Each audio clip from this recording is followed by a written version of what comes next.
Unlike what did or did not happen to Tom Brady over the weekend, an actual hard hit was delivered to the sports gambling industry. The Wall Street Journal reporting DraftKings and FanDuel are pulling money from an ad campaign supporting Prop 27, which would legalize sports gambling in California next month. Josh Schafer is here with more. Josh, it wasn't a late hit on Tom Brady, but we'll move on from that. This is a hit to the gaming industry. Absolutely, Dave. We could argue about the call on Tom Brady all day long, but really I think this is an interesting moment here for DraftKings and FanDuel, right? So the Journal's reporting that DraftKings and FanDuel have pulled some ad spending in relation to Proposition 27 in California, which had to do with mobilizing or legalizing mobile sports gambling. And that really kind of comes from what we've seen from the polls, though, guys. So a poll released last week from Cal Berkeley's Institute of Governmental Studies said that 53% of people plan to vote no, while only 27% plan to vote yes.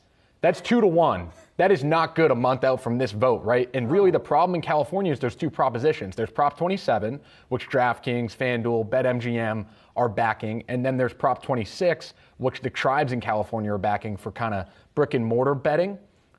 Sources have told me that's the problem, because it's hard for some in the industry to back both. Yeah. You want to be able to back both in this industry. You want to be on both sides, and some of the lobbyists can't be on both sides. So how that's sort of impacting the stock here, you can see DraftKings is down over 13% today.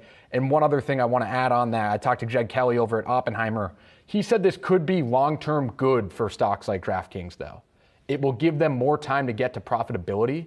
A lot of these analysts see profitability in the end of Q4 next year.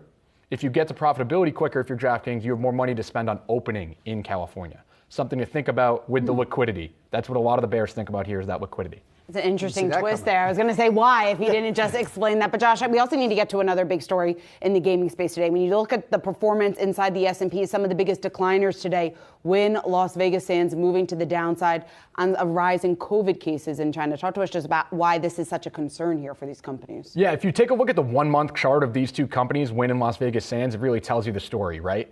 We were talking 2 weeks ago about how it goes up because they think that there's going to be more opening in China. And then you see it goes down today because COVID cases are back. It's just kind of a lot of teetering and tottering right now, and people don't really know where it's headed. Citigroup cut their revenue forecast for gross gaming revenue in Macau today, this morning, and I think that's part of why you're seeing those stocks down. But a lot of uncertainty when it comes to the casino stocks in China. You probably just overlay the COVID cases in China against the stock charts. Yeah, I think it'd be a pretty similar. And they tripled over the weekend. Josh, good to see you, man. Thank you. Good stuff.